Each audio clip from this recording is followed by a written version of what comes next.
देश और दुनिया की तमाम छोटी और बड़ी खबरों के लिए हमारे चैनल को सब्सक्राइब करना न भूलें और बेल का बटन जरूर दबाएं।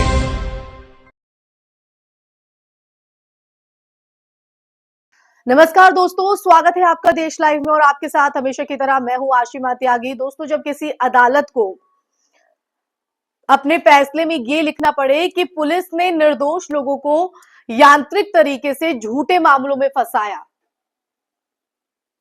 तो ये सिर्फ एक केस की हार जीत नहीं होती है, ये पूरे आपराधिक न्याय तंत्र पर सीधा सवाल होता है।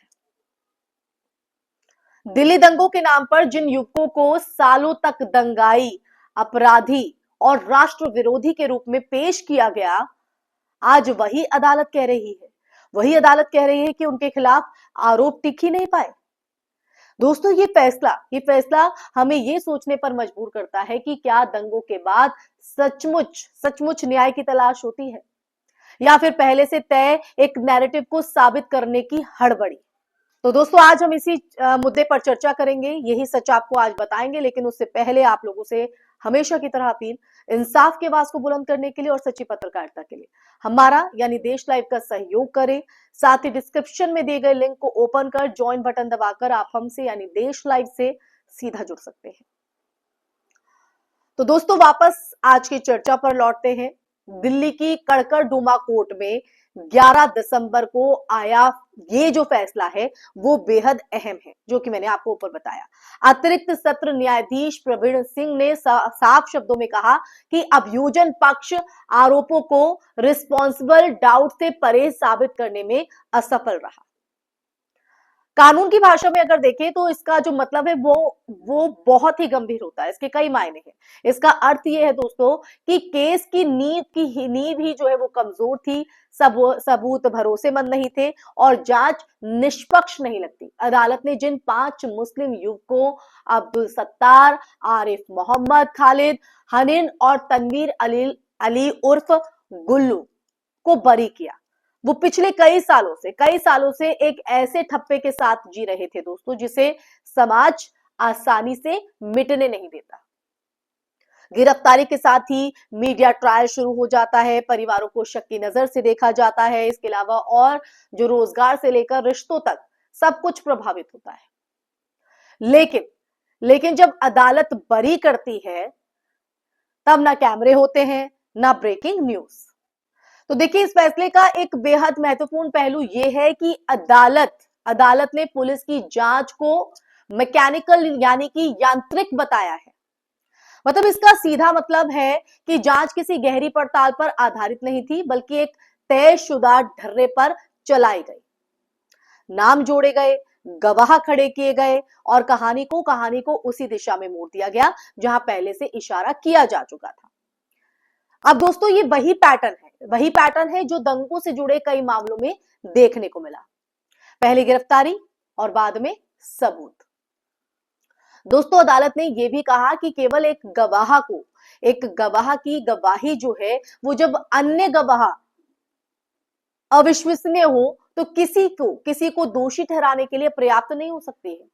और ये टिप्पणी अपने आप में उन तमाम मामलों पर सवाल खड़े करती है दोस्तों, जहां पुलिस के बयान या एकमात्र गवाह को ही अंतिम सत्य मान लिया जाता है। तो कानून कहता है कि गवाहों की विश्वसनीयता और उनके बयानों की निरंतरता और सबूतों का मेल बेहद जरूरी है। यहां अदालत को ये कहना पड़ा कि अभियोजन की जो कहानी है वो खुद ही संदेह के घेरे में है।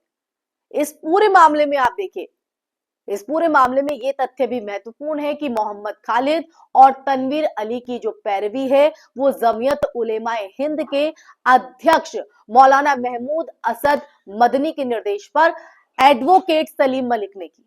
और ये बताता है कि अगर मजबूत कानूनी सहायता ना हो तो कितने ही निर्दोष लोग सालों तक जेल में बंद रह सकते हैं।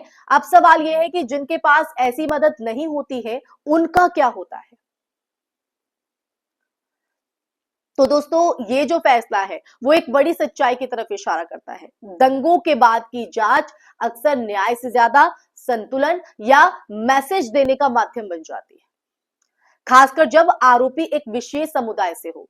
तो जांच की जो निष्पक्षता है ना, उस निष्पक्षता पर सवाल उठना स्वाभाविक है। अदालत का यह कहना कि निर्दोष लोगों को फंसाया गया, यह दर्शाता है कि समस्या किसी एक केस तक सीमित नहीं है, बल्कि एक संस्थागत रवैये से जुड़ी हुई है। अब देखिए, सबसे बड़ा सवाल यह है कि बरी होने के बाद क्या सब कुछ सामान्य हो जाता है? क्या जेल में बिताए गए साल, सामाजिक बदनामी, मानसिक यातना और परिवारों पर पड़े आर्थिक बोझ की जो भरपाई है वो संभव है? और उससे भी ज्यादा, आप समझिए, उससे भी ज्यादा गंभीर सवाल यह है कि जिन मामलों में लोग अब भी जेल में हैं, क्या वहां भी इस तरह की यांत्रिक जांच हुई है? तो ऐसे में आज की इस चर्चा के अंत में दोस्तों यही कि कड़कड़डूमा कोर्ट का ये जो फैसला है वो हमें याद दिलाता है याद कि न्याय केवल सजा देने का नाम नहीं है, बल्कि निर्दोषों को बचाने की भी जिम्मेदारी है। न्याय का ये भी मतलब है, अगर अदालतें बार बार कह रही हैं कि जांच में लापरवाही हुई और निर्दोष फंसाए गए, तो ऐसे में ये पूरे सिस्टम के लिए चेतावनी है। आज ये 5 युवक बरी हुए हैं, लेकिन सवाल जिंदा है। सवाल यह कि क्या हमारा न्याय तंत्र सच में अंधा है, या फिर कुछ चेहरों को दूसरों से ज्यादा साफ देखता है? और देखिए दोस्तों, ये जो फैसला है वो सिर्फ एक खबर नहीं हो जाता है, ये आने वाले समय के लिए एक गंभीर चेतावनी भी है। और इसी चेतावनी को देखते हुए हमें जागरूक होना होगा, इस चेतावनी को समझना होगा, आने वाली पीढ़ियों के लिए, अपने हित के लिए। तो दोस्तों, इसी के साथ इस चर्चा में फिलहाल के लिए बस इतना ही। ये चर्चा आपको कैसी लगी, साथ ही आप का इसमें क्या नजरिया है, आपके क्या विचार हैं, कमेंट बॉक्स में कमेंट करके जरूर बताइएगा दोस्तों।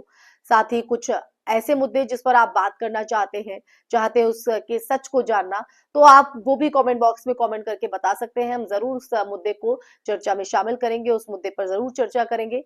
तो दोस्तों, अपनी राय, अपने जो कमेंट है वो कमेंट में करके बताइएगा। इस वीडियो को ज्यादा से ज्यादा शेयर कीजिएगा, हमारे चैनल देश लाइव को सब्सक्राइब कीजिएगा, और साथ ही सच का संवाद ऐसे ही बना रहे, उसके लिए ज्यादा से ज्यादा सहयोग देश लाइव का कीजिए दोस्तों। इसी के साथ आप लोगों से इजाजत लेना चाहूंगी, फिर हाजिर होंगे ऐसे ही मुद्दे के साथ। तब तक के लिए अपना ख्याल रखिए। जय हिंद, जय भारत, नमस्कार।